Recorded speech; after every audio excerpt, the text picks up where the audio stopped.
Petite présentation de la caméra d'action Wolfgang 4K que je tiens actuellement entre les mains. Donc on va d'abord commencer par un petit tour d'horizon du packaging et du set d'accessoires qui est fourni avec. Donc très complet. C'est plutôt pas mal pour débuter avec ce genre de caméra. On a pas mal d'accessoires de fournis avec. Donc notamment pas mal de systèmes de fixation autocollant. Du système de fixation par exemple là voilà pour mettre sur le guidon de moto, de vélo.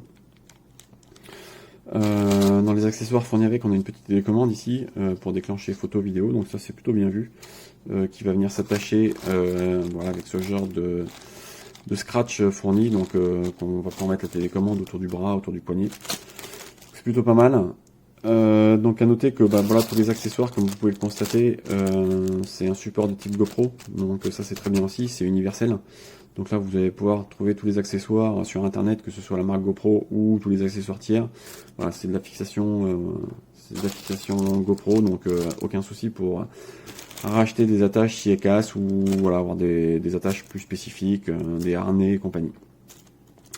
Donc il est également fourni une deuxième batterie, donc ça c'est aussi un bon point.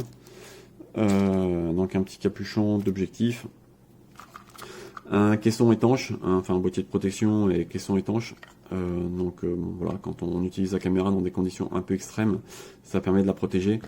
Après cela dit, la caméra elle est étanche, donc on peut plonger, si vous faites un peu de plongée à 5 mètres de profondeur, il n'y a pas de souci, on peut utiliser la caméra nue. Là ça va vraiment être voilà, quand on l'utilise dans des conditions un peu plus extrêmes. Donc à noter que le caisson, voilà, pareil, support fixation GoPro. Sur la caméra, là on a un petit pas de vis avec ce genre d'accessoire. Donc on va pouvoir venir fixer un support pareil GoPro sur la caméra. Donc ça c'est plutôt pas mal. Pour en venir plus sur la caméra en elle-même, donc j'étais assez surpris par la qualité de fabrication. C'est plutôt pas mal. On a une caméra qui est avec un corps métallique. Probablement de l'aluminium, je sais pas trop, mais bref, la construction est plutôt réussie. J'ai pas relevé spécialement de défauts de fabrication. On a un pourtour en caoutchouc, donc pour un bon grip. Donc là aussi c'est bien vu. En dessous, donc là on a la trappe batterie et carte mémoire. Donc voilà, avec comme on voit là le caoutchouc qui va faire l'étanchéité de la trappe. Sur le côté, on a la trappe, HDMI USB. Ici, on a le bouton de mise sous tension. Sur le dessus, on a deux boutons, un bouton de déclenchement vidéo et photo. Et ici, un bouton pour naviguer dans les menus lorsqu'on n'a pas accès à l'écran tactile. Donc, notamment quand on a le caisson, forcément on n'a plus accès à l'écran, donc voilà, on peut naviguer dans les menus avec ce bouton là. Bon, c'est pas hyper pratique, mais ça a le mérite d'exister. Donc là, pour démarrer la caméra, une petite pression sur le bouton. Donc là, on constate que la caméra démarre très vite, donc ça c'est aussi un bon point. Au niveau de l'écran, il est très lisible, très clair, bien détaillé, donc bon, là-dessus, pas grand chose à redire non plus, c'est plutôt de bonne facture. Donc là, en bas, on va avoir un accès aux différents modes vidéo. Donc voilà, comme on peut voir, vidéo en boucle, timelapse, slow motion, fast motion. Là, j'ai cliqué sur timelapse sans faire exprès. Ok. Si je fais défiler sur le côté, on va avoir le mode photo. Donc pareil, avec différents modes photo. Si j'appuie, donc en rafale, timelapse, set timer. Donc voilà. Et on va revenir sur le mode vidéo. La petite roue courantée va nous permettre d'accéder au paramétrage. Donc typiquement, voilà, on a plusieurs, voilà, on a les paramétrages de résolution. Sauf que, hop. Donc on a du 4K 60 fps, 4K 30 fps, 2,7K 30 fps, du 1080 à 120 fps potentiellement, et du 720 à 240 fps potentiellement. Donc voilà, on peut activer, désactiver le micro, régler l'exposition, mettre de la stabilisation d'image. Voilà, on a on a pas mal de quelques réglages sur la vidéo. Donc là, pareil, une interface plutôt intuitive, assez rapide. Donc là-dessus, c'est pas mal. Réduction du bruit du vent, par exemple, aussi. On a quelques réglages un petit peu plus généraux ici. Bref, donc voilà. La navigation se fait plutôt bien, donc pas mal de réglages malgré tout. En termes de rendu, voilà ce que ça donne à peu près. Bon, alors forcément, ça va pas forcément rendre au mieux parce que là, je filme sur mon écran.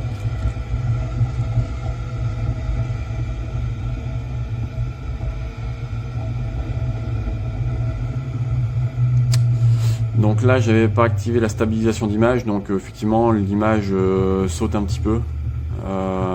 J'ai pas forcément noté d'amélioration extraordinaire avec la stabilisation activée. Bon voilà, on n'est pas du tout sur le même niveau de stabilisation que chez GoPro ou chez des caméras d'action beaucoup plus haut de gamme. Mais bon voilà, ça fait à peu près l'affaire. Pour une caméra à ce prix-là, honnêtement, c'est plutôt honnête.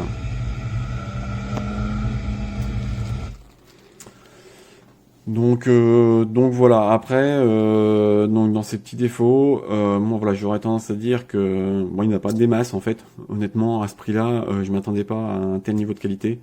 Donc clairement, voilà, on n'a pas forcément le même niveau de stabilisation que des caméras plus haut de gamme. En termes de qualité d'image, voilà, on va pas se voiler la face. C'est bien, mais c'est pas aussi bon que du GoPro ou que du DJI par exemple. Bon, c'est pas du tout la même gamme tarifaire, hein, clairement. Donc voilà, on va avoir une image qui va être un peu moins détaillée. Et en fait, pour moi, son plus gros défaut finalement, c'est de pas avoir plusieurs modes d'image, comme on peut avoir chez GoPro par exemple, où on va pouvoir avoir changer le champ de vision. Ici, voilà, on a un champ de vision qui est fixe, donc qui est large pour le coup, donc très bien pour une caméra d'action. Mais voilà, pour le coup, si on regarde, en fait, on voit bien que l'image elle est assez déformée, on a un bel arrondi. Donc ça peut se retravailler dans certains logiciels de montage, à la limite. Mais voilà, si on voulait changer le champ de vision, avoir un champ de vision un peu moins large et du coup moins de déformation, c'est un réglage qu'on n'a pas du tout sur la caméra. Donc peut-être via des futures mises à jour, je sais pas. Mais voilà, très clairement, ça c'est un des gros points qui me manque, de pouvoir sélectionner mon format d'image. J'avais un autre point négatif, ah oui, c'était celui de l'enregistrement sur la carte mémoire. Au bout de 3 Go, ça split les vidéos. C'est-à-dire que bon voilà, si vous filmez 10 minutes, là, en l'occurrence j'ai filmé 10 minutes en moto, et en fait ça m'a sorti 2 vidéos. Parce que voilà, la vidéo en tout faisait 10 Go, donc enfin 8 Go, donc en fait il a coupé la vidéo en deux vidéos de 4 Go. Ce qui est étonnant parce que du coup on est en EXFAT et pas en FAT32, donc je vois pas où est la limitation. Mais bref, donc ça peut être un peu gênant parce que voilà, quand vous faites une longue vidéo, vous n'avez pas spécialement envie de vous retrouver avec 4 ou 5 vidéos enregistrées sur la carte mémoire et devoir repasser par un logiciel de montage pour refusionner les vidéos. Donc ça, je trouve ça un petit peu dommage aussi. Mais voilà, bon, dans l'ensemble, une caméra très très correcte, franchement. Bon, voilà, quand on n'a pas les moyens de s'acheter une caméra plus haut de gamme, je pense que c'est finalement, malgré tout, un très bon choix. Voilà. Salut, je voulais faire un petit commentaire par rapport à ce produit-là que j'ai acheté sur Amazon, donc de la marque Wolfang. Donc c'est une petite caméra qui filme en 4K 60 fps. Et du coup je me suis dit je vais faire une petite vidéo pour présenter un peu le truc. Pour ceux qui s'intéressent, moi ce qui m'intéresse dans cette caméra c'est que elle est étanche et du coup je vais m'en servir pour un usage moto, pour faire une dashcam, pour filmer les balades et tout ça. Et vraiment ce qui m'a vraiment poussé à la prendre c'est qu'en fait il n'y a pas besoin d'utiliser forcément le caisson qui est avec pour utiliser la caméra, parce qu'elle peut se fixer directement à l'aide de ça, donc sur son support, et que cette caméra est étanche comme ça à 8 mètres. Donc c'est largement suffisant pour les projections de pluie ou même voilà. Donc si jamais balade sous la pluie, tout ça, c'est pas gênant. Et on n'est pas obligé d'utiliser ce caisson là, bien que ce caisson là est plus pour, on va dire, la plongée, tout ça, c'est étanche à 40 mètres. C'est ce qui est cool aussi, c'est qu'il y a quand même pas mal d'accessoires. Voilà, des petits accessoires de fixation, une petite télécommande pour filmer, prendre des photos. Voilà, donc il vient avec les scratchs qui sont là, donc des pads autocollants. Voilà, d'autres là. Voilà, plus du double face. Une notice qui est en français, donc ça c'est plutôt cool. Voilà. Et du coup la caméra fonctionne aussi avec le Wi-Fi, donc avec une petite application qu'on peut installer sur le téléphone pour avoir directement les paramètres, les photos, les vidéos directement sur son téléphone. Donc la caméra filme en 4K 60 fps. Bien sûr, il y a beaucoup de paramètres qu'on peut avoir, donc différentes résolutions. Qu'est-ce qu'on a d'autre dans l'enregistrement vocal? Pas mal de choses, comme la stabilisation d'image aussi, qui est importante, on va dire. Qu'est-ce qu'il y a d'autre qui est intéressant aussi à souligner? Réduction de bruit du vent, donc ça c'est cool. Qu'est-ce qu'il y a d'autre? Pas mal de paramètres, hein, tout simplement. Donc ça, des effets d'image. Donc ça c'est pas trop mal. Qu'est-ce qu'on a d'autre? Un bouton mode, plus, qui fait office de bouton menu aussi. Bon, pour passer de photo à vidéo, et quand on appuie dessus, on passe directement sur des raccourcis de paramètres. Voilà. Qu'on a aussi en bas. Ensuite, le tactile et ce petit écran, bon, franchement c'est très bien. Le tactile est cool. Et l'écran, la résolution de l'écran est très satisfaisante. Voilà. Donc avec des raccourcis, mettons, pour les photos, tout ça. Donc là, mettons, si je prends une photo, hop, je vais poser ça comme ça. Allez, la petite télécommande, voilà. Donc si, mettons, j'ai envie de prendre une photo, on va sortir de là, voilà. Petite télécommande, photo, mode photo, je rappuie une fois, ah, voilà. Si je veux filmer, j'appuie sur le mode de filmer, et puis ça passe directement en film. Donc c'est plutôt rapide, c'est vachement réactif, et si je veux arrêter, hop, c'est très très rapide, et franchement c'est plutôt cool. Et puis on peut voir voilà, les fichiers qui sont dedans.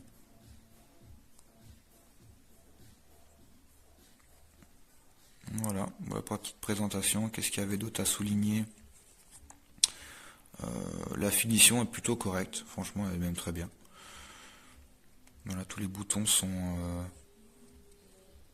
dans une espèce de ruban plastique tout autour, qui est très bien fait, hein, je sais pas comment expliquer ça, mais c'est un genre de plastique antidérapant.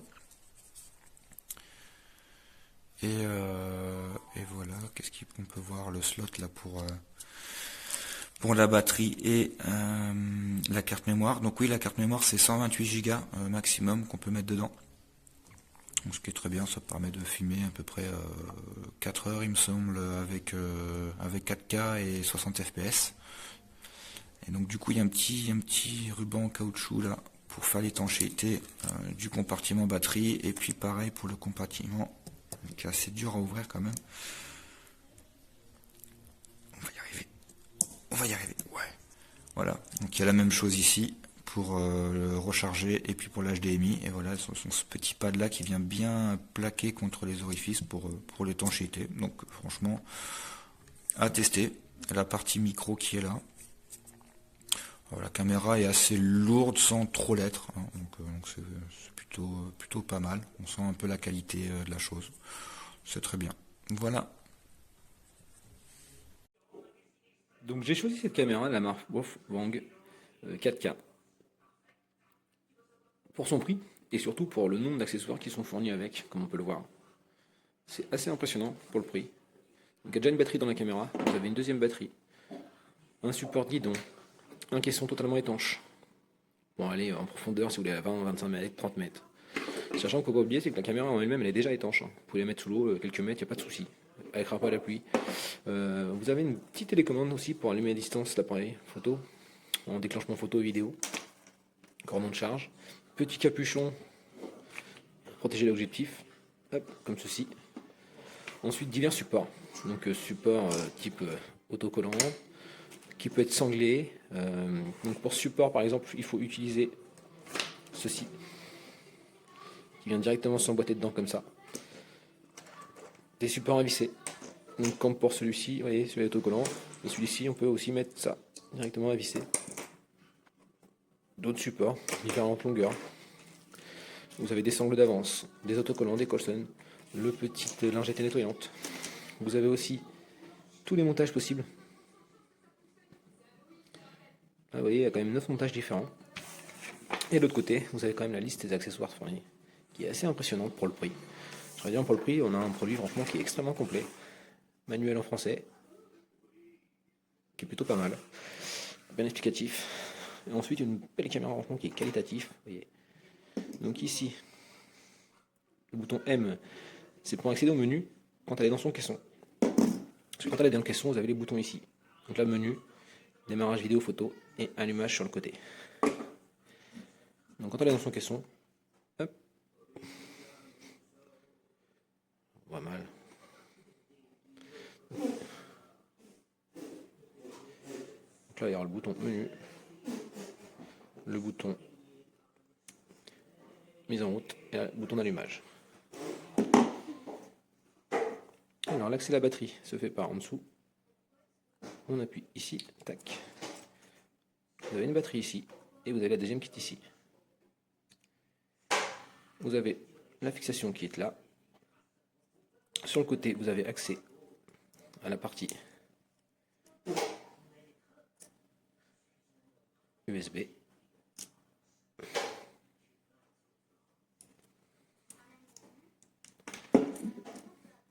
Tac. L'allumage, donc du coup, c'est sur le bouton du côté. Elle s'allume très vite.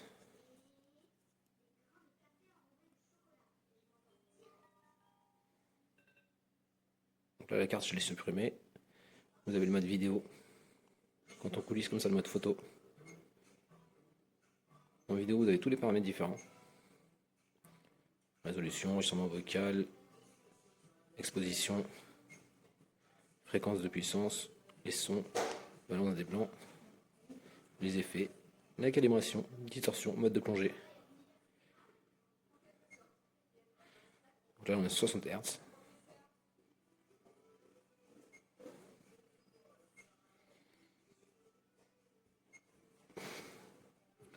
Les enregistrements vocaux.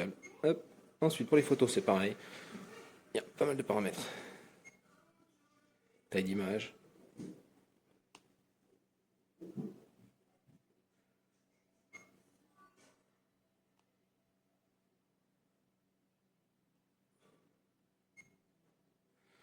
Donc là, je filme la caméra, donc c'est pas terrible. On voit pas très bien. Donc on peut le voir, on est assez réactif. Elle est vraiment bien. La finition est au top.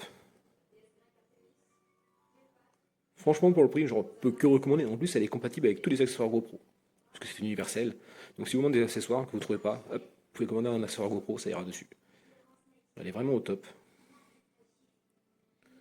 Ça, c'est un produit, franchement, que je vais pouvoir utiliser bientôt au ski. J'ai qu'une hâte, c'est d'être au ski, la mettre sur mon casque et faire des pistes avec ça. Ça va être super, ça me fera des bons souvenirs, de belles vidéos. Franchement, il n'y a rien à dire. Donc c'est un produit, niveau par qualité-prix, je ne peux que le recommander. Elle n'a rien à envier aux grandes caméras de grandes marques. Celui qui commence, du coup, pour avoir un prix raisonnable, il a vraiment un pack complet. Donc je ne peux que recommander ce produit et je lui mets la note de 5 étoiles.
mal.